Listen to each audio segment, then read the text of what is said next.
Sometimes this time of year, it can feel a little gloomy, especially after the holiday rush. Even those of us who embrace the chilly weather sometimes need something to break up a long winter. And one thing I love to do every once in a while is treat myself to a little something special. I don't want to spend a fortune on it, and that's where Quince comes in. With Quince, you can treat yourself to everyday luxury at an affordable price. Something everyone needs in their closet, in my opinion, is Quince's iconic Mongolian cashmere sweater, starting at just $50. You can also check out their Italian leather handbags, washable silk skirts, and European linen sheet sets. Whatever you're looking for, all Quince items are priced 50 to 80% less than similar brands. And of course, they use premium fabrics and finishes for that luxury feel in every piece. I paired my new black Quince cashmere sweater with one of their silk skirts for the holidays, and I got so many compliments. I felt great. Treat yourself this winter without the luxury price tag. Go to quince.com/bestofyou for 365-day returns plus free shipping on your order. That's quince.com/bestofyou to get free shipping and 365-day returns. Quince.com/bestofyou. This new year, take charge of your health with Organifi Green Juice. If you're anything like me, you could use more energy in your day, and it's so helpful to find simple, effective ways to replenish our bodies in the ways that they need. It turns out that two main factors in low energy are chronic stress and a lack of nutrition. Organifi creates delicious superfood blends that address both of these problems. One of my favorites is Organifi Green Juice. It includes essential superfoods and a clinical dose of ashwagandha that helps to reduce stress and support healthy cortisol levels. It's incredibly easy to use. You simply mix it with water or your favorite beverage while on the go, and it tastes fantastic. I love it in the morning before I head out for my day. Organifi takes pride in offering the best tasting superfood products on the market at a price that works out to less than $3 a day. You can experience Organifi's high quality superfoods without breaking the bank. Head over to www.organifi.com/bestofyou and use code bestofyou for 20% off your entire order. That's ORGANIFI.com/bestofyou.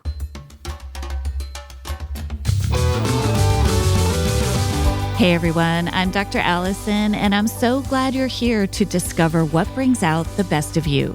This podcast is all about breaking free from painful patterns, mending the past, and discovering our true selves in God.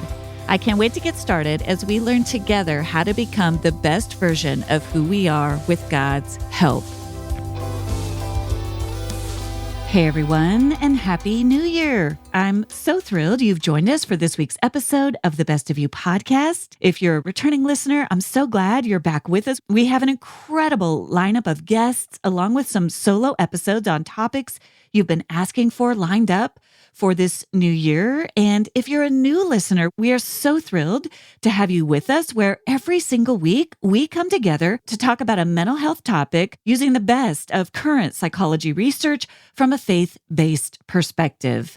I'm so thrilled you're here for today's episode. This is an incredible episode that is hopeful and inspiring and empowering and so rich and meaty. There's just so much in this episode. We are diving into a powerful conversation all about sacred attachment and how we forge a healthy, secure attachment with God, with others, and with the parts of ourselves. And joining me today is therapist and author Michael Cusick. You'll hear Michael talk about his profound journey of healing from complex trauma and how he learned to restore the intimacy of a secure, loving attachment with God. I love this quote from the episode where Michael says, "Our brokenness is not the barrier, but a bridge to where we want to be." And you're going to hear incredible examples of how God helped build that bridge in Michael's life from brokenness into these beautiful moments of being surprised by God's love. There's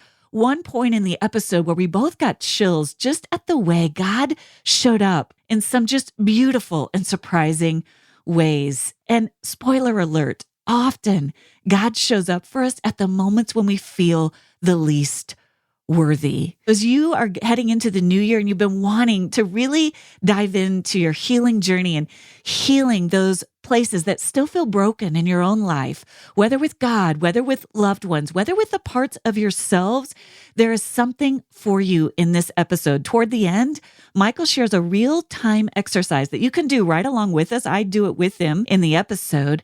about how the power of our imagination can help us heal and envision a life beyond our toughest challenges. I hope if you find something in this episode that is really helpful to you, that you'll share it with a friend or with a family member who might need some encouragement or practical tools along their own healing journeys. Part of why I continue to create this content each week is because I believe we need both practical tools and we need to hear each other's stories of healing. So we learn how to name what's hard, but we also are inspired and encouraged and empowered by what's hopeful in our shared experiences. We need to hear about how these tools from psychology and from our faith keep us moving forward to restore these broken areas of our lives. Michael John Cusick is a licensed professional counselor, spiritual director, speaker, and the author of 2 books, including his brand new book. It's called Sacred Attachment: Escaping Spiritual Exhaustion and Trusting in Divine Love. It's out next week. It's such a good book. I hope you'll pick up a copy of it. I know you will be blessed by both the practical tools and spiritual wisdom in the book. Having experienced the restoring touch of God in a deeply broken life and marriage, Michael's passion is to connect life's broken realities with the reality of the gospel. In addition to being a therapist, Michael leads Restoring the Soul, which is a trauma-informed intensive counseling center in the beautiful mountains of Colorado. He also equips Christian organizations around the world and formerly served as a professor at both Denver Seminary and Colorado Christian University. Michael holds a master's degree in both pastoral counseling and in counseling psychology. I'm so thrilled to bring you this beautiful, rich, healing conversation with Michael John Cusick. Michael, I am so thrilled to have this conversation with you today. I read your new book. It's called Sacred Attachment: Escaping Spiritual Exhaustion and Trusting in Divine Love. I read an early copy of it and it really moved me. I told you it moved me in a way that I hadn't been moved in a long time by a book, by your story, by how you frame this journey of attaching to God and healing. So I'm just thrilled to have you on the podcast today. Thanks for joining us to talk about it. Thank you. It's so good to talk with you, and thank you for your kind words and for the wonderful endorsement that you gave of the book. I would love to start just a little bit with your own story. Michael, the book really speaks to this gap between what we believe about God, what we want to believe about God, and the reality of our experiences. And you just pull us right in at the beginning of the book by showing us some of these contrasting experiences in your own life. You share a story about this kind of surprise by love. It's just a really amazing story with your aunt, who's a Carmelite nun, but then juxtaposed with going back home into really significant emotional and sexual and physical abuse. Tell me a little bit about those competing stories and how they shaped your understanding of yourself and God. Absolutely. I would love to. So I've shared elsewhere, and even in my book, Surfing for God, about being sexually abused as a child. Most of that I remembered beginning around the age of 8. But around 2003, I started to have body memories, not images, but body memories, and was diagnosed with complex post-traumatic stress disorder. And as that unfolded over a number of years, and was to this day the hardest thing that I've gone through in my life, much more difficult than overcoming various addictions in my life, my story started to be corroborated by my family members, various family members, my immediate family and beyond. And what came to be, based on a lot of knowledge that was always known about an uncle, is that he sexually abused me and a number of other family members, and that I was trafficked to other men that he made me available to. And back then it wasn't called trafficking, but it filled in so many pieces in my story. And that was the very same year, because my abuse wouldn't be dealt with, much less remembered in full, until I was probably 16 years old. But that very same year, I was 4 years old when that abuse started. And I had an aunt that was a cloistered Carmelite nun. And Carmelites were cloistered, so they made a choice to live behind a wall, and they could not have contact with the public except through a metal grate, which was like a prison cell. So when I was 4 years old, it was always this scary thing to go visit the nuns, and I was the youngest of 5 Irish Catholic kids. And on this particular day, my brother lifted me up into this cabinet, which was in the corner, And again, the space between visitors and the 17 or 20 nuns that was there, it's like prison bars, but it's crosshatch. My brother lifted me into this cabinet, and it spun around on a lazy Susan so that food and gifts could be passed over back and forth to the nuns. And I spun around thinking I'm going to die, and I didn't like being dizzy or spun around. And so I was terrified. And I remember this very acutely. And finally, the door opened, and I thought my brother was there. But my aunt, this cloistered Carmelite nun, was on the other side, and she gave me this big embrace. And she took me on the other side of this grid where I was not supposed to be. And I remember being terrified even more then of the Pope or the bishop or some priest is going to come and I'm in big trouble. And it really became a metaphor of how later, when I came to a very personal kind of faith, although I was baptized and confirmed as a Catholic, I really, for many, many years, for 2 decades, saw God as someone who was catching me on the wrong side of things, behind where I was supposed to be, not measuring up, not following the rules, and that I was going to be in trouble. But what actually happened on the other side of that grid is that in this embrace by my aunt and kissing me and holding me and rubbing her fingers through my hair, because she couldn't even go to her own father's funeral about 10 years before this moment when I was 4. And then other nuns came in and began to embrace me. And what ultimately happened was they put me down on the floor and we created a circle and we started singing Ring Around the Rosie and dancing in a circle. And that moment became this metaphor of it's the spinning in life where we're disoriented and where we lose our bearings, and yet there's this place where we're actually held and embraced by love.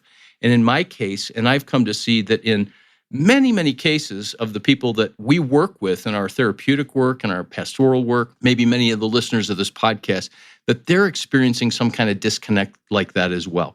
That they want to believe that love is there to embrace them, that love has them, if you will, and yet there's an external reality where they're spinning, they're disoriented, there's this disconnect between what they want to experience with God and what they were told the Christian life would actually be like, but what it's actually like is something very different from that. And they don't have any idea how to connect those two or to close that gap. That was just such a powerful story. It reminds me of the title of the classic C.S. Lewis book where he talks about surprised by joy. And it's almost like surprised by love. In that moment, there was just pure love for all of you. You, these women, there was just this delight and love that was surprising because in many ways you were doing something wrong. At least you felt like you were. And that metaphor is just so powerful. And you talk about other moments in the book of that kind of being surprised by love, where God comes into the unlikeliest places. But you talk about the long-term damage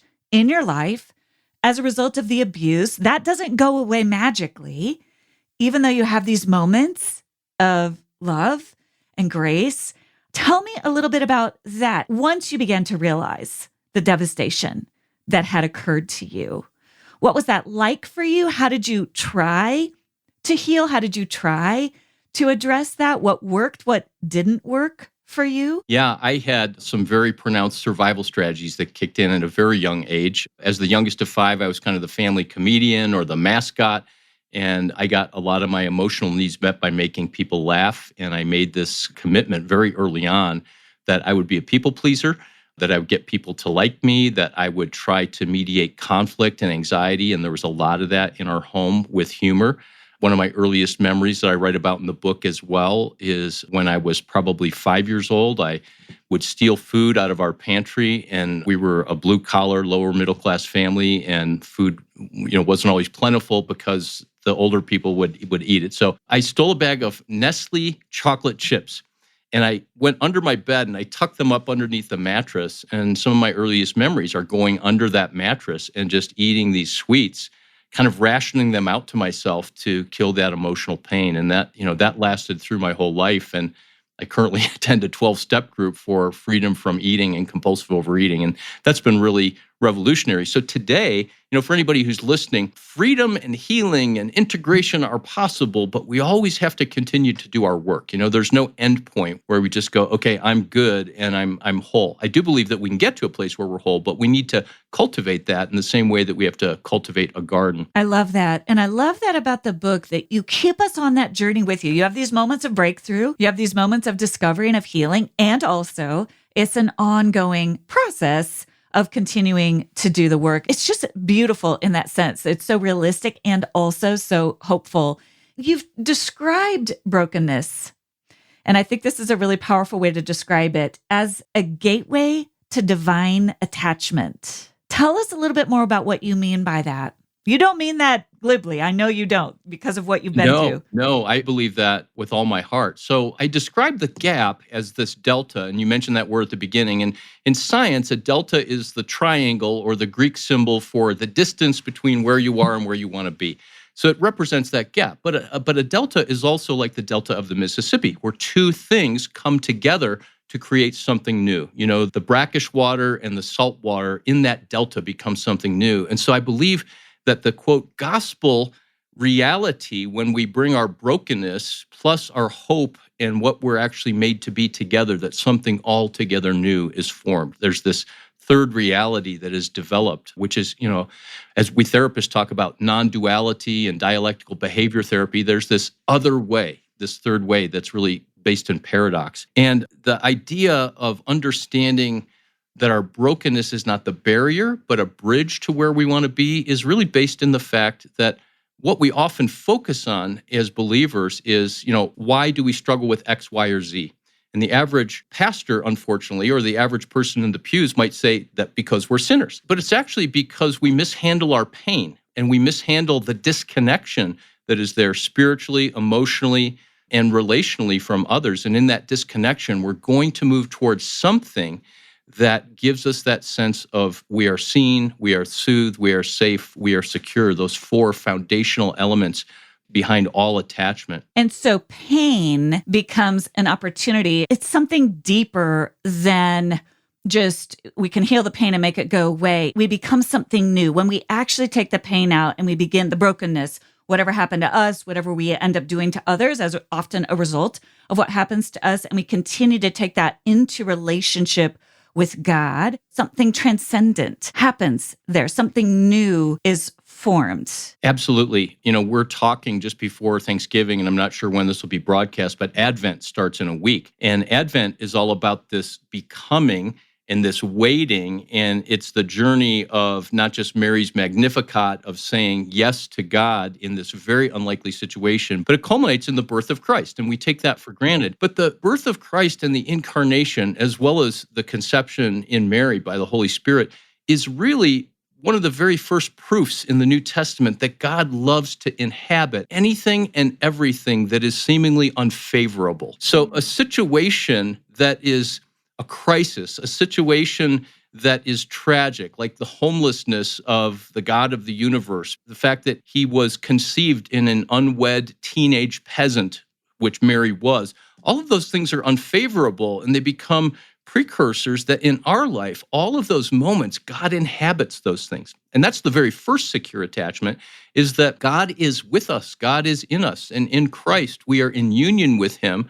And like the Irish Celtic proverb that says we can't put the ocean in a thimble, but we can put the thimble in the ocean, that we are in the ocean of God's love. We can't acquire that. We can't attain that. We don't have to strive for it. It's just something we rest in. And through spiritual practices and spiritual training, beginning with silence, solitude, stillness, awareness of our body, so many of the things that you speak about and write about, Allison, we can actually begin to embody and to experience that kind of attachment in the midst of and through the brokenness and the pain and the suffering in our life. I love that. And you give some very vivid examples of this in the book. And I've seen it in my own life. My husband and I, for years, led Bible studies in a homeless shelter in Boston, where every single week we were with folks who were coming out of prison, who, because of addiction, mental illness, all sorts of things, where they'd inflicted harm on others and also were inevitably survivors of incredible trauma. And I've never felt such holy ground where God shows up. And it wasn't because all the lives were suddenly cleaned up. Many of these folks were there, like I said, out of prison. And also in the unfavorability, to use your word, of those circumstances where the Holy Spirit is invited in, there's also a closeness of God. And I just think of the listeners feeling like when you feel like your life is just at its lowest moment. I've had moments of like this in my own life where God has showed up the most powerfully. I've turned toward him, sure, but I'm also in the midst of some of my worst moments is sometimes when he's shown up the most powerfully. Yeah, and he shows up and sometimes he doesn't say anything. It's merely his presence, which brings occasionally a sense of comfort, but not always an embodied felt sense of comfort, but just the sense that it's going to be okay. And yeah, you're absolutely right. It's almost as if, especially if we read the Beatitudes, it's almost as if the worse a situation is and the less expected it is for God to be there, that the more consistently he is there. And of course, he's everywhere, including when we visit the sick, when we take care of the homeless, when we see people in prison. What we've done unto the least of these, that's where God is. And so it's in the least of our situations, suffering, and circumstances where God is as well. This episode is sponsored by BetterHelp. What do you want your 2025 story to be? Life isn't about resolutions that fade by February. It's about picking up the pen and becoming the author of your own life. Think of therapy as your editorial partner, helping you write new chapters and create the meaningful story you deserve to live. I've benefited so much from therapy this past year as I've been through a transitional season, not only looking at the past, but mostly helping me shape how I want my future to be. If you're thinking of starting therapy, give BetterHelp a try. It's fully online, making it affordable and convenient. It serves over 5 million people worldwide, and you can access a diverse network of more than 30,000 credentialed therapists with a wide range of specialties. And you can switch therapists anytime at no additional cost. Write your story with BetterHelp. Visit BetterHelp.com/bestofyou today to get 10% off your first month. That's BetterHelp, HELP.com/bestofyou. Oh, it's such a clutch off-season pickup, Dave. I was worried we'd bring back the same team. I meant those blackout motorized shades. Blinds.com made it crazy affordable to replace our old blinds. Hard to install? No, it's easy. I installed these and then got some for my mom. She talked to a design consultant for free and scheduled a professional measure and install. Hall of Fame son. They're the #1 online retailer of custom window coverings in the world. Blinds.com is the GOAT. Shop Blinds.com right now and get up to 40% off select styles, plus a free professional measure. Rules and restrictions may apply. You talk about these 5 W's, and I thought that was such a helpful and powerful framework because inevitably, again, and you talk about this in the book, because of your own woundedness, because of what was done to you, you did end up finding yourself in situations that hurt your wife, that hurt others, right? And so this is this really hard thing for folks who are coming out of the kind of complex trauma where we do find ourselves doing things that harm others too. And you give us this framework of these 5 W's. And I just think it's so important for us to understand all the nuances of that framework. Could you share that with us? Absolutely. Well, hurting people hurt people. Pain that's not transformed gets transmitted, as a number of spiritual writers have said. And so I took these 5 W's as a way of helping people to understand what's going on below the surface. And I'm kind of assuming that people who are coming from a Christian framework have been told the problem is your sin and you just need to repent. Well, the problem is that doesn't work. And that didn't work for me as a very, very disciplined, high-level willpower Christian early on in my faith for actually the first 15 years, memorizing scripture, studying the Bible, leading others to Christ, starting a Young Life Club in Cleveland, Ohio that is still running 40 years later, far beyond my expectations, and really doing a lot of the external things that I thought would somehow give me the grace because God would be appreciative or impressed, and that would somehow turn the lock in the door that would open into this life that was called the abundant life and freedom, and that never worked. And so I started to ask the question, what else could be going on here? And so I did therapy, and I got some graduate degrees, and along the lines, I was a professor. And through all of this, I've taken my own experience, my own understanding of the scriptures, and my own understanding of some of the best of psychological and spiritual writing. And the first of the W's, and I want to just forewarn your listeners, this first W might be offensive, but it's the word wretched. And we all know the word wretched from the song Amazing Grace, How Sweet the Sound. And it's interesting how many secular versions of this song, because it's such a classic song and melody, but also the lyrics that presumably people that aren't even religious are moved by this song. But amazing grace, how sweet the sound that saved a wretch like me. And if you look up the word wretch in the dictionary, it says something like despicable or vile. So amazing grace, how sweet the sound that saved a despicable, vile person like me. Well, here's the good news. That's not actually what that word means. There's a small context where what that means. But at the time that song was written, the word wretched meant impoverished. It meant homeless. And one of the most poignant images is in Dickens' writing in the 1800s, Tale of Two Cities. We all know the Christmas Carol, but in Tale of Two Cities, he wrote of wretches as homeless children that were out on the corner begging. And so what if we thought about our personhood because there was this sense of disconnection from God way back in the Garden of Eden, that we've lost our way, that we're homeless, and that we're impoverished. That all the resources that, and I'll speak for myself, that I've used to try to make my life work, to try to manage my trauma and my pain, that none of those resources work. And yet I keep thinking that if I spend my money, spiritually, emotionally, relationally speaking, if I utilize my survival strategies, that somehow I can earn love. And the scriptures actually tell us that we are impoverished. And it was Teresa of Lisieux, that doctor of the church who passed away at age 24, but who left behind this wonderful spirituality of childlike simplicity. She called it the little way. She once said that our poverty, and she was referring to spiritual poverty, our poverty alone is our capacity for God. So we've really got nothing else. And if I've got game, as I say, and if my credit card has $20,000 of spiritual spending power on it, and if my wallet is full of $100 bills, and if my piggy bank is full, then I really have no need for God. That's why in Isaiah 55, the prophet says, "Come all you who are thirsty, come and drink." And then it says, "You who have no money, come and buy wine and milk and bread, the richest of fare." That we actually have to acknowledge that we're impoverished in order to experience the kingdom and to experience that love that is there. So I prefer, instead of talking about wickedness, which is another W, which is really, we often think of as Hitler and Osama bin Laden, talking about wretchedness, our poverty. Then the next W is our weakness, and that's simply our vulnerabilities and the human limitations we have. Jesus was weak. He emptied himself of divinity, and part of that meant that he had to sleep, he had to eat, he had to go to the bathroom. In the Garden of Gethsemane, he turned to his friends and said, "Hey, stay here and pray for me," not once, but 3 times, and even when they disappointed him.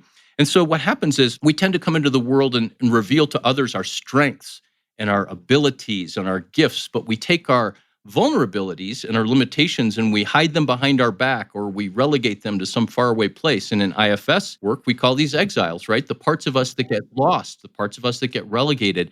And so people then love us, not based on who we really are, but based on who we think they want us to be. And we become performers, either getting larger than we actually are or becoming smaller, expanding our sense of self and performing, or just dialing down who we are. So there's wretchedness, there's weakness, then there's woundedness, and that includes trauma, but wounds of presence, things that shouldn't have happened that did happen, but especially related to attachment and oftentimes more difficult to address are those things that didn't happen that should have, but that I've compensated. So again, long after I dealt with a lot of my complex trauma, I was left going, now I need to learn how to attach to people and how not to be anxious and avoidant in my pattern of avoidant attachment style. So there's wretchedness, weakness, woundedness, then there's warfare.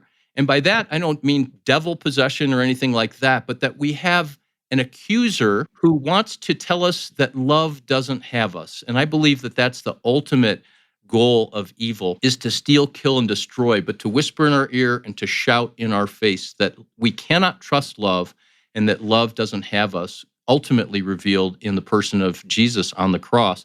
Finally is wiring. So if I had those first 4 W's kind of listed, I would draw a circle around those other W's and say that we are embodied people, that we have this neurobiology, and that our nervous systems are shaped and formed by living in the world and having all those experiences of the other 5 W's. Then, in that inability to self-soothe or to regulate or to be reacting in the world and in relationships, we mishandle our pain in an attempt to try to find that secure attachment where we can rest and know deep in our body and in our being, not just in our left brain and our intellect, that the Lord is our shepherd and that we shall not want. What I love about that, it's so holistic. It's as I go through this process of sozo, this healing, this becoming more of my true self, I've got an eye on the wretchedness. For me, when you said that about exiles, when I started doing parts work early on, those parts of me that I had shut out showed up in my system as little orphans, that I was just completely neglecting. And it was life-changing for me to realize, oh my goodness, I need to actually invite these parts of me in, right? So I'm addressing that. I'm addressing my weaknesses, which are, like you said, I love that. I'm addressing the reality of warfare. It is a reality, right? All of these things matter. And all of them, we're looking at things holistically. It's not one size fits all. Our wiring, I love that you include that. So I thought that was really just a powerful way to think about the complexity of healing, the complexity of restoring our relationship with ourself, God, and others. Yeah, thank you for pointing it out about the holistic, because I think if things are not holistic and represent all the different parts of our humanity, we end up believing that our faith makes us actually less human, and to be more spiritual is to become less human, but to become more spiritual is actually to become more fully human. And I think about this, working with folks, I think about those 5 W's, and I think I am always thinking about what's going on here in this marriage that's hard or in this friendship that's hard. Is there some woundedness? Is there some wiring? Is there some warfare? I mean, it's really important to have a sense of what's the primary thing at the root of this. And so when we have that framework, we can kind of be more astute and more discerning when we're trying to be in this space of healing and walking with the people we love. Michael, I really want to talk about, because you bring in both this really refined psychological lens with this deeply spiritually informed contemplative lens of there's something bigger going on as well. We have to do the work. There's also something bigger coming on. We've touched on that. And you talk about, there are 2 things you talk about in the latter chapters of the book that I just loved because we don't talk about them enough. The first is this word mysticism. And I loved this. Tell us what you mean by that and why that's important in this journey of healing, that this isn't just something relegated to saints and hyper religious people or hyper spiritual people from the past, that there's a mystical component to all of us that can really be a part of this journey. Yeah, thank you for asking. In all the podcasts I've done about the book so far, no one has talked about this. And I actually feel like it's one of the more important chapters, even though it's later in the book, because it's really the goal of everything. And attachment, even though we can now see on SPECT scans and MRIs and things like that what happens in the brain, and therefore we can have scientific aspect to it, it's really fundamentally an imagination, mystical-driven process. So first, let me define mysticism. And a mystic is somebody who seeks inner experience with God. So they're seeking experience, which is a kind of knowledge biblically, but it's not left brain, it's not intellectual, it's not cognitive, it's not knowing about God, it's having an encounter with God. And I would argue that that's the whole point why human beings were created, not to have more Bible studies and to learn more about God, but to live in that ocean of God's love. And I want to quote Karl Rahner, who was a German Catholic theologian and philosopher, and he wrote in the 1960s, "The devout Christian of the future will either be a mystic, one who has experienced something, or he will cease to be anything at all."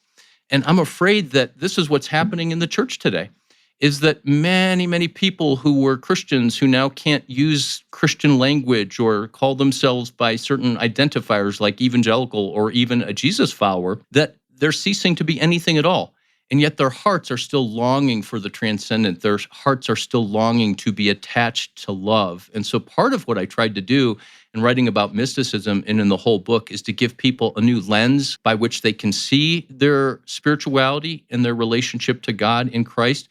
Also, a new language to speak about what's going on inside that blends the contemplative and the psychological. And then ultimately to give people a path to experience. So I think that mysticism in that conversation really is linked to the conversation around imagination, and we can go there if you want to in a minute. But mysticism, when we start talking about this, it makes the religious professionals and denominational leaders very, very on edge because it feels woo-woo. It feels like we're throwing out scripture. But I think the more deeply I have delved into scripture and seen scripture with my imagination and trying to place myself in the stories rather than just try to learn facts about God, that not only brings more transformation and healing and spiritual and emotional rest inside of me, but it also draws me into more of a mystery. So it feels like there's more experience of God, but there's less ability of me to explain him, and there's less necessity for me to have to defend God, which I spent a lot of the first decades of my life in faith doing, is doing apologetics and trying to convince people of something that they simply didn't believe. I love that. I wrote a blog post, I read a weekly email, and I had an experience. I often now have it in nature, hiking in the mountains. We had this horrible fire up here in the Rockies that was just devastating to so many of us. And so there was a large background to it, but I was walking in the mountains and I had a moment, and it was kind of what you described. It wasn't like I was kind of annoyed with God. I was kind of trying to avoid God, but there was just this moment outside, the sky, the leaves crunching, where I felt that connection with love. It was palpable. And I wrote about it. I sent it out into a blog. I usually write much more kind of practical how-to things. That blog got more response than, to your point, right? There's something about, this isn't this woo-woo thing. This is, we're trying to cultivate. We don't always live there, but we want to feel that. We want to feel that experience of God with us, Emmanuel, right? God with us. And so I love that you're naming that all of this work that we do to do our deep breathing, to learn how to soothe our nervous system, to work out hard things in our relationships, to heal from our past traumas. There are these moments that we get these glimmers, to use Deb Dana's word, these glimmers of something divine, something beyond. And we can maybe put ourselves more and more in the path of those moments. And I guess I'm curious just personally how those moments have showed up for you and given you encouragement and kept you going on your own path. I've had many, many moments like that, but I've had to develop awareness and attentiveness that that's actually important. And sometimes there's still a voice in my head. And I would argue that the scriptures and disciplines and liturgy for people that are part of that background and community, that those are all really good and essential things. But we all hit seasons of our life, particularly when trauma and anxiety and dissociation and depression or other mental health disorders are there, where we just can't walk in some of those same paths that we once did. And we have to look for ways to experience beauty in the midst of our suffering. And years ago, I have this strange habit of memorizing first lines of books. And Kay Redfield Jamison wrote a book called An Unquiet Mind, and it's about bipolar disorder. I was diagnosed with bipolar in 1998, type 2. And so I've read all of her stuff. And the first line in her book, which is her memoir of bipolar, she says, "People go mad in idiosyncratic ways." Brilliant idea, right? There's no two people that develop a disorder, even if it's the same disorder, the same way.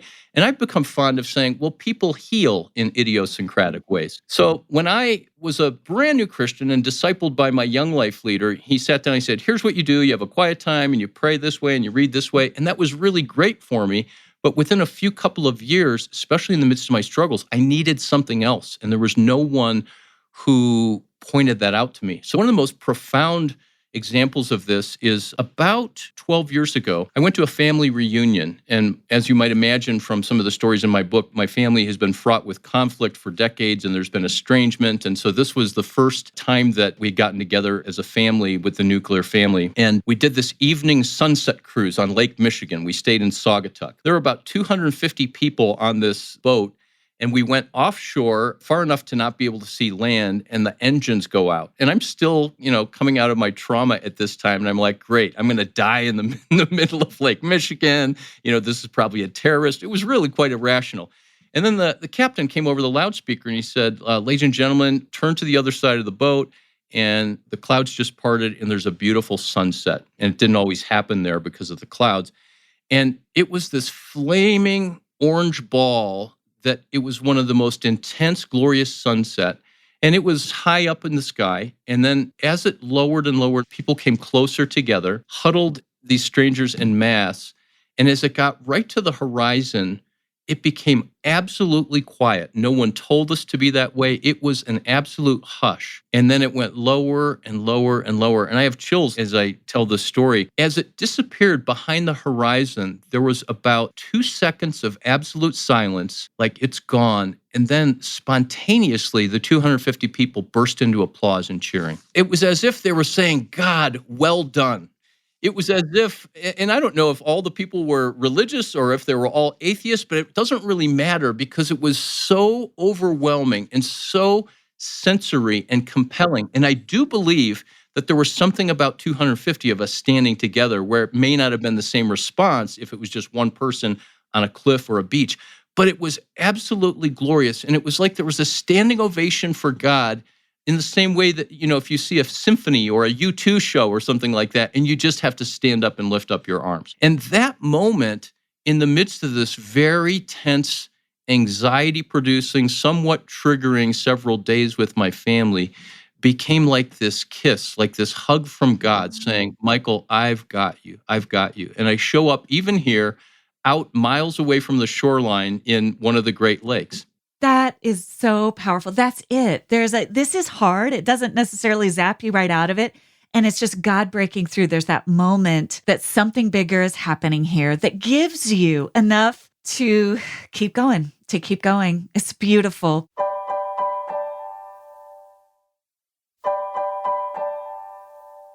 Before we wind down, Michael, I want to bring in this idea of the imagination. When I got to that chapter in the book, I started weeping. One of the things I loved when I stumbled upon Internal Family Systems, IFS, at the end of my doctoral work, I was on this quest for understanding of the soul. And to your point, I didn't find it in my mind. I didn't find it in all the academic knowledge. I didn't find it in all the psychology theories.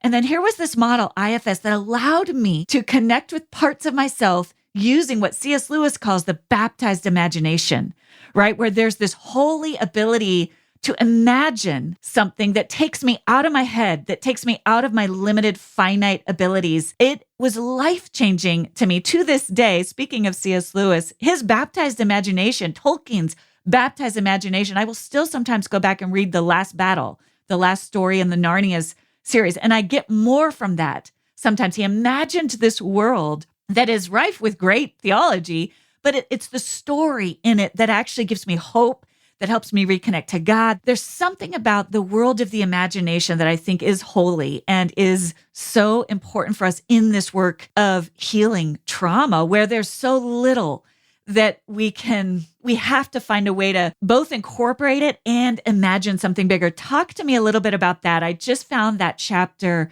so personally moving because I can forget that. I can get back into my head. I can get back into good spiritual formation habits, and all that's important. But there's something transcendent that happens when we access that baptized imagination. Tell me a little bit about that and why that was important for you to include.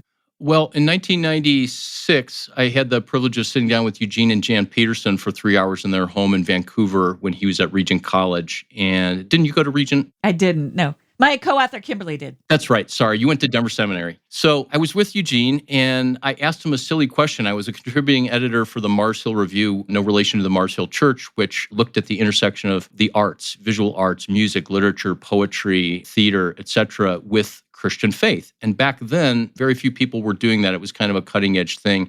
Now that's much, much more common. So I said to Eugene, who had been speaking on the arts and the imagination for a long time, and he called what Lewis called the baptized imagination, the sanctified imagination.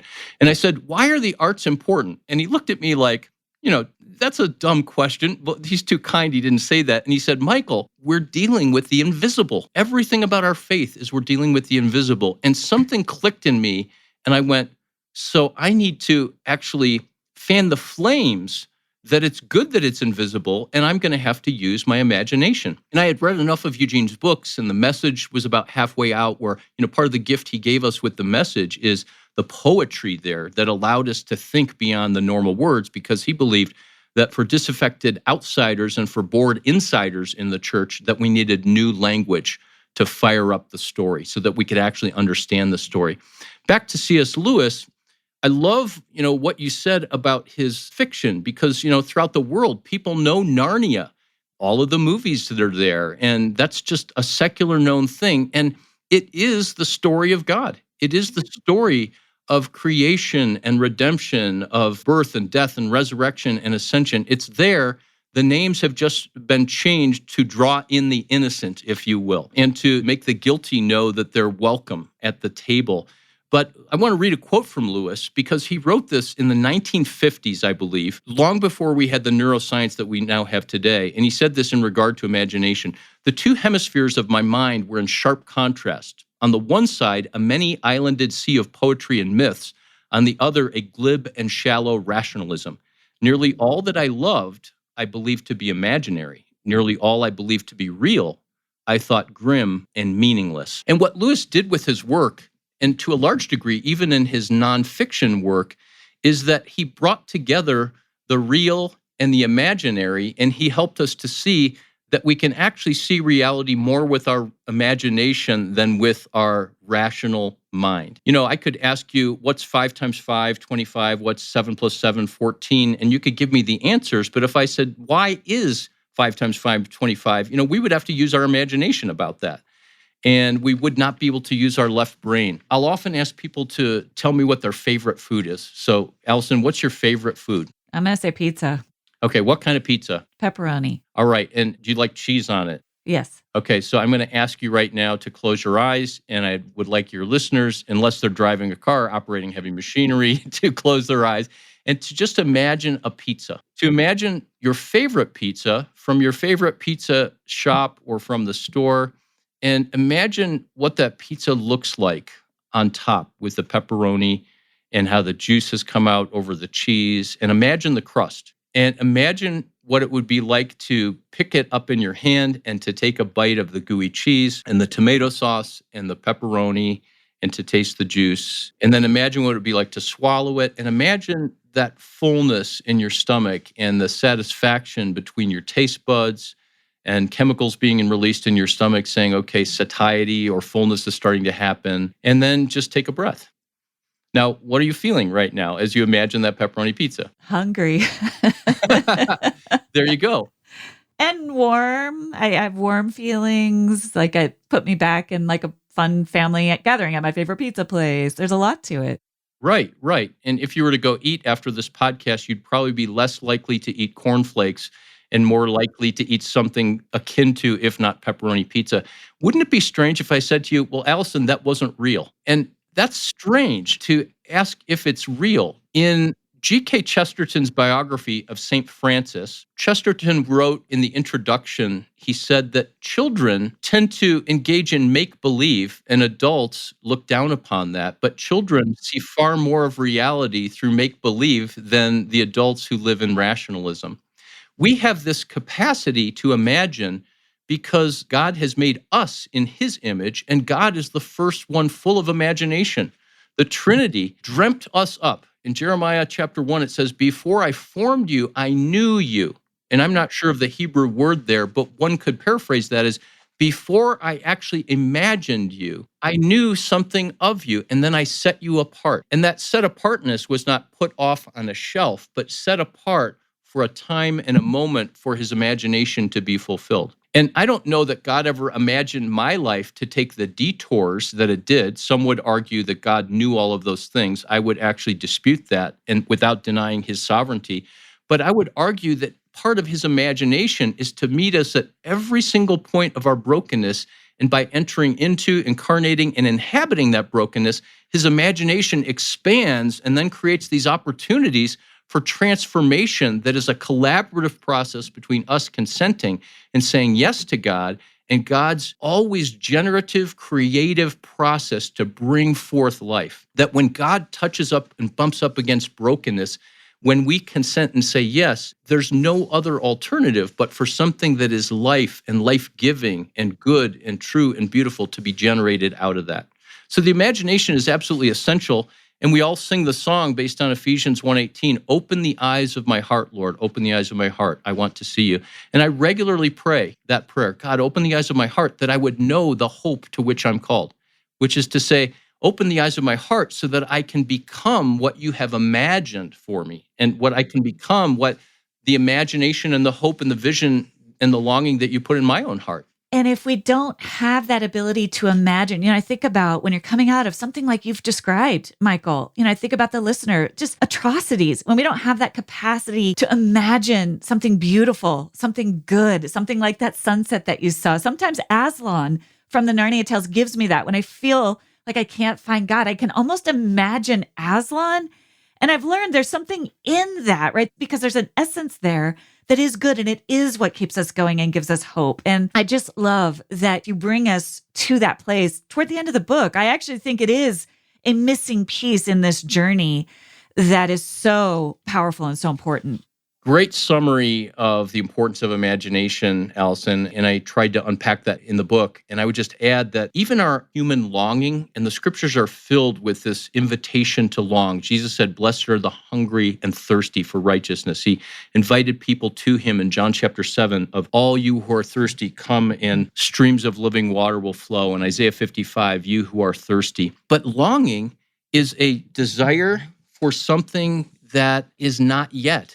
And every time we long, there's this imagination for something more. And it's something more as it's related to our particular situation. For more in my marriage, for more experience of God, for more self-control, for me to say no to things that I don't want to be eating, for me to have self-control to go and exercise when I want to instead of sleeping in, for more experience of life, for more time in the Rocky Mountains, as you were talking about hiking. And so we cannot long without imagination. And so it's not something that we're actually not doing. It's oftentimes something we don't know what we're doing, and we're to fan the flames of it. And hopefully this gives people language for that. That's so good. It's not fantasy. It's a conscious and intentional posture of the heart. I love that opening of the heart to what might be possible. It's so good, Michael. This book, I cannot say more strongly to those listening. There's so much. It's so readable. You share a lot of your story, but you bring in just some incredibly rich resources from, as we've heard today, from our spiritual practices, from good psychology. It's such a good resource. Tell me a little bit about how people can find Sacred Attachment and what your hope is for folks who pick up a copy. My hope is that people can experience a trauma-informed invitation to a whole new spiritual life. My hope is that people can reimagine a new kind of spiritual life with God that's really based in rest and peace and overflow, and that our service and our contribution and the way that we show up in the world that is life-giving, that comes out of a solid foundation inside of us, and that ultimately, that every reader will understand that I can be securely attached to God. And that's a work that I do in relationship with others and in relationship with God.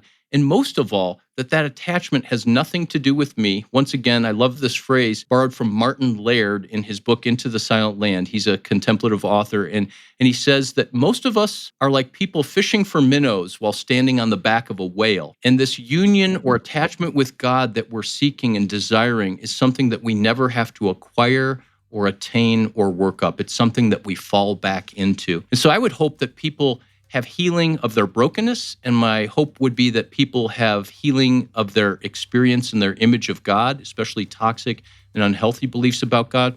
And my hope would be that it would just bring joy and lightness of being to people.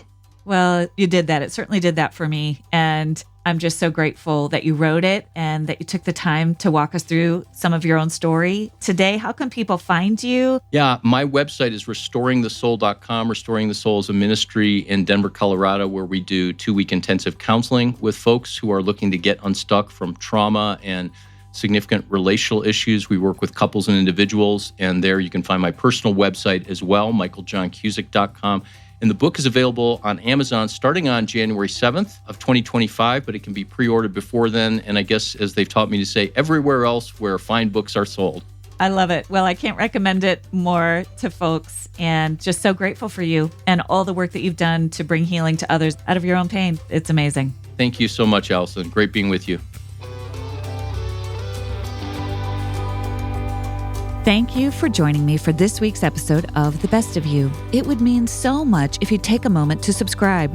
You can go to Apple, Spotify, Amazon Music, or wherever you listen to podcasts and click the plus or follow button. That will ensure you don't miss an episode, and it helps get the word out to others. While you're there, I'd love it if you leave your 5-star review. I look forward to seeing you back here next Thursday. And remember, as you become the best of who you are, you honor God, you heal others, and you stay true to your God-given self.